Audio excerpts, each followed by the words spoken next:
Hello everyone! So a little while ago I did a video about products I no longer buy, and I mentioned that there are a few things that I do still want and things that I need, and if people would be interested in hearing about those sort of wants and needs while I am technically on a no buy. So I thought that I would talk about a few of these things. There's really not a whole lot of product or even categories.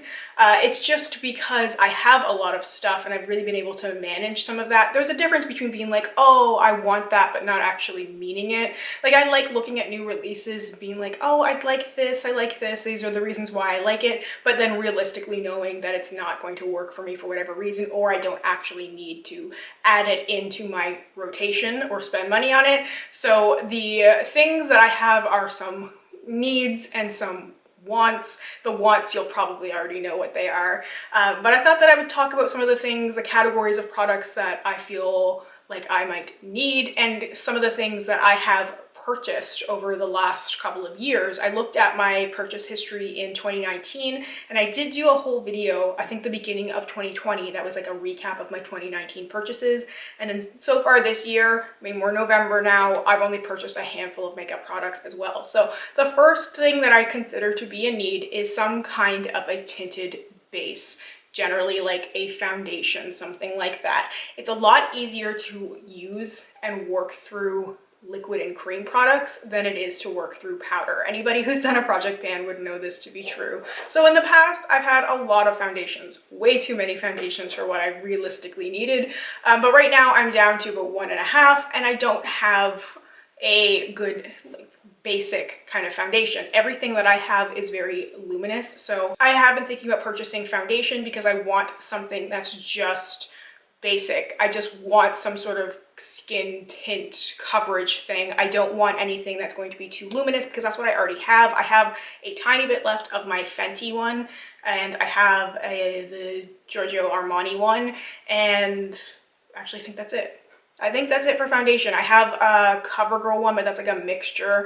It's in a CoverGirl bottle, but it's a mixture of like concealer and highlighter and stuff. It's like a little cocktail, and just the leftover residuals of the foundation. So I want something that's just going to be basic, something, what I kind of want is the MAC Water Weight foundation. So I'm thinking that I might just go ahead and get that, or potentially get it for Christmas. I always think about that when it leads up to Christmas, because sometimes maybe my mom is like, hey, I haven't hit like my budget for Christmas yet. I've got like an extra 50 bucks for you. What do you want? I'd be like, gift card. I've gotten gift cards from places like MAC, Sephora, and drugstores in the past from Christmas, and it really helps those kind of things. So that's what I feel like I'm missing and what I feel like I kind of want. Even though I'm trying to make do with what I already have, it doesn't quite work the same.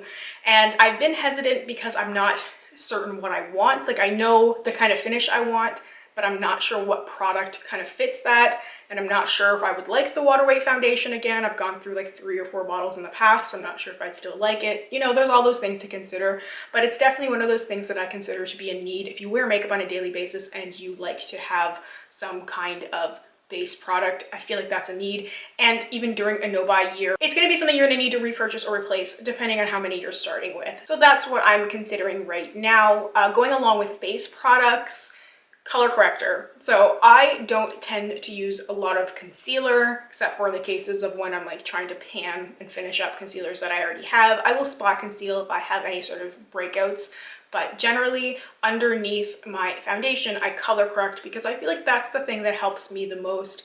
I don't like to have too many layers going on as I'm getting older. Just, I can't kind of cake on the makeup like I used to.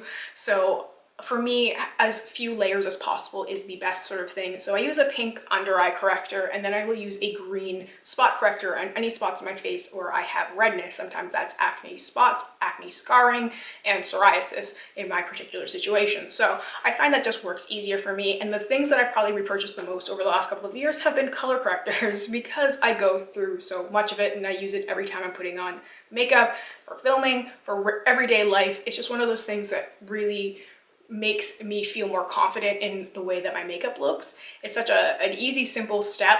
I will use things like the Becca Under Eye Corrector and the Urban Decay Naked Skin correctors I have the pink and I finished the green and it looks like it may be discontinued. People were saying that, and then it was in stock and out of stock, so I'm not sure if it has officially been discontinued or not, but that would be really unfortunate because I definitely have gone through many tubes of that. And I feel like color correcting was really trendy for a while back in like 2015-ish, where like every brand had color correctors and like color correcting palettes and all that sort of stuff. But for me, I do find that it really works and it really makes a difference, and I really like the way that it works better for me than layering on lots of concealer, because I feel like I could never really get the concealer to do what I wanted it to, but the color corrector would work very well. So this year I have purchased the LA Girl pink corrector for use underneath my eyes. It's not the best, but it does work. I do prefer the Urban Decay and the Becca, so I probably will go back to those when I can. I still have a little bit of the Urban Decay. I'm stretching the life out of it, and I miss the Becca one. So those are the things that I feel like I really need. Like there's times when I put makeup on without the corrector, I don't like the way that my under eyes look. I don't like that I can kind of see more of that redness on certain spots of my face than I can see when I use the corrector. So for me, I highly consider those to be needs. And the last thing would be brow products. I was sort of surprised at how much I went through brow products, but over the last couple of years, the things I've purchased have been Dip Brow, Brow Wiz. Like I really like the Anastasia brow products. I feel like they work really well for me. Brow gel. Those are the kind of things that you can go through pretty quickly, especially in the case of like a brow pencil that has a fairly fine little pencil part, and it's just not going to last very well. So I've definitely purchased a couple of those over the years, and I just feel like brows are sort of a necessity if I'm doing my makeup. Not everybody's going to focus on brows. Not everybody needs to. A lot of people have like really beautiful full brows. Some people just put on some like brow gel and go, but for me, I do have sparse brows, so I feel like filling them in just sort of completes the look. Yeah, sometimes I'm pretty heavy-handed with the brow stuff. Sometimes it's choice, sometimes it's accidental, sometimes it's a combination of the two. But I do feel like brows make a difference, and sometimes if it's really just like I have to go run out and do some errands, like I will do like under eyes, especially if I'm like going out and I'm wearing a mask. It's like I will do under eyes, under eye corrector, and like light foundation or concealer and brows, and you know, maybe mascara and like a little bit of like eyeshadow or eyeliner or something. Like I just keep it very basic, but even so, it's like if I had to like pick like 5 products to do like a really basic face, I'd have my foundation, I would have my color corrector, I would have my brow products, I would have mascara, and then it depends on how much more of my face would be visible. And then I would probably, maybe I'd even do like blush, and then I could also use like a blush eyeshadow sort of combo. So it'd be something sort of like that if I had to pick like 5 products and do like a super quick face. But anyway, I just feel like brows make a difference for me, for my face, and just for my like sort of comfort and confidence level when it comes to me applying makeup, which is why I feel like it's kind of a need for me, and it's something that I do keep repurchasing, and I tend to just kind of stick with the same things because I don't find that the Anastasia ones are so expensive.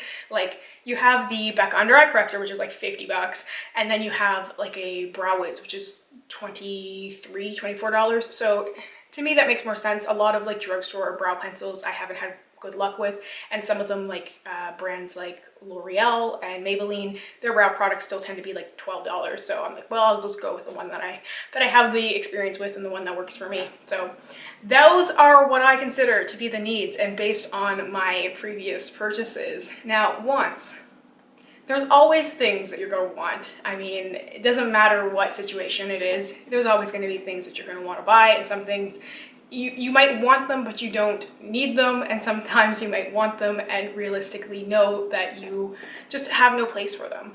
And sometimes I feel like that's it for me, and sometimes I feel like that gets horribly misconstrued when I talk about things. I'm just very dramatic sometimes. I definitely exaggerate, and I might like be like, oh, whoa, it's me, I want this new thing and I can't afford it. And people are like, wow, calm down, what is wrong with you? Like, come on, you're not the only person who can't afford this stuff, like give us a break. But it's me being more dramatic than being like, oh, my life's over because I can't purchase these things. Like, I know it's not going to make that kind of a difference. It doesn't mean that I still don't want it or think that it's pretty, or you kind of get caught in this cycle of like, well, what can I create with this? What this looks good, or you see something that somebody else creates and you're like, I wish I had this product because then I could create this, and it just sort of continues like that.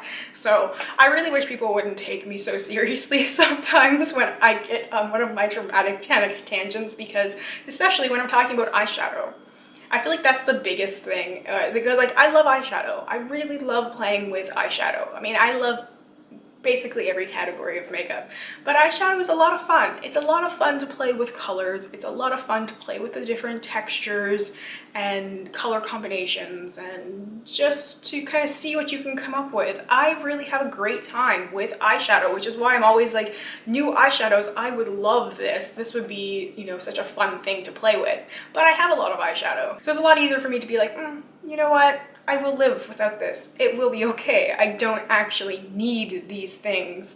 I can survive without it. I just, you know, makeup is not considered a necessity, but I do feel like women are expected on some level to wear some kind of makeup to look presentable. You know, it's the kind of situation where, I don't, if this has ever happened to anybody else, but if you're used to wearing a lot of makeup and then you go to like work without wearing a lot of makeup, and all of a sudden people are like, what's wrong with you? Are you okay? Or you're like, you don't look very well. You look sick, or this or that, because you're wearing less makeup than normal, or no makeup.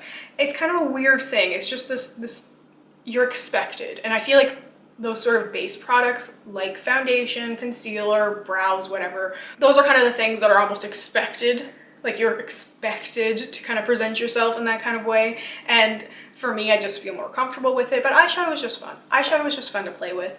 And I'm always drawn to new things. I always want to try new things. And part of it is just to try it. I like being able to compare things. One of the cool things about watching some of the bigger YouTubers who get like a lot of PR or just buy a lot of makeup, is because it's their job, is being able to see comparisons and listening to them say like, oh, this reminds me of this brand, or this reminds me of that. And that's where part of my want comes from as well. As being someone who enjoys and wants to kind of create content, I also want to be able to do those sort of comparisons. And those are the things, that's what I miss the most, and that's what I wish I could do more of, is be like, oh, this formula reminds me of this, and being able to do more comparisons to kind of help people out in different ways. Because that's one of the better things about it, where it's like, if you have experience is on the higher end and the lower end of, I don't know why I did higher and lower end of the makeup spectrum, you can compare things. You could say, hey, this product at the drugstore is similar to this one that I've used that was much more expensive, and you can compare those kind of things. And just to give my opinion on, because I like to inject myself into every makeup conversation that I possibly can. I also am really into blush. I've been really into blush for the last little while. I don't have a lot of newer blush formulas because I wasn't into blush that much before, and a lot of newer things have come out. The thing is, the makeup industry moves so rapidly these days, and there's constantly new creations that you can't fall behind really easily when there's new innovative products, when there's new formulas. Like, I don't have a lot of cream blush. I have maybe two or three things, because I never really liked cream blush, and then cream blush wasn't really popular. It really wasn't very trendy, and now it's very trendy, and a lot of brands are coming out with various forms of like cream, sort of liquidy kind of blushes. There's a lot of very interesting things that look very good. They seem to apply very well. They have very beautiful finishes. So those are things that I sort of lust over a little bit, that I sort of like, oh man, that's what I feel like is missing. But it's not really missing. I'm just kind of telling myself it's missing, because I might have those same sort of shades just in a powder formula. So yeah, it might look a little differently. It will apply a little bit differently, but it's not going to make a huge difference. Like, there's a lot of the times so many things end up looking so similar on the face, and that's how I end up talking myself out of those things, especially like those colorful things. Like, it comes down to formula, yes, how it works with your skin, but it is sort of surprising how many things might look different in the pan, may look slightly different swatched on the skin, but actually applied the way you would typically apply it look very similar. So that's where I feel like things like heavy swatches can be misleading. If you see like a very heavy, thick blush swatch or very heavy, thick eyeshadow swatch, it's not necessarily going to be the way that you are going to apply that to your face. And then when you use it with something that might look a little bit different on the surface, it doesn't look different on your eye. It's pretty much indetectable. And I think sometimes you can see that when people do side by sides. I like watching those kind of comparisons with those sort of dupes or semi-dupes where you can't tell what is what. Like when it's finished, you don't know what eye had the high end and what eye had the low end because the shades are so similar, the finishes are so similar in the end result. So point being, I may still want those things, I may still talk about those things, I may still very much lust over them, but it doesn't mean that I'm gonna buy them, and it doesn't mean that I actually need them, because I do think I'm really okay with a lot of the stuff that I have. I feel like I have more than enough, but it's more about wanting to try the new thing. It's more about the formula and the changes and the differences than it is with the product itself, if that makes sense. So anyway, those are my handful of needs and the couple of wants. I really could talk about pretty much every makeup category except for probably lip product, just because I really only wear lip product here in this world. I don't wear it in my real life because I'm wearing a mask all the time, so it makes no sense. And I had too much like lip product transfer on masks and it was just really awful and uncomfortable and not pleasant when you have to put the mask back on after. So I hope this answered some of the questions people left for me, some of the questions people had about the products that I still purchase. I have a really deep appreciation and love for makeup, so I just love talking about it in any way that I possibly can. Thank you so much for watching. Let me know if you have any questions, comments, or concerns, and I will do my best to get back to you as soon as I possibly can. Bye for now.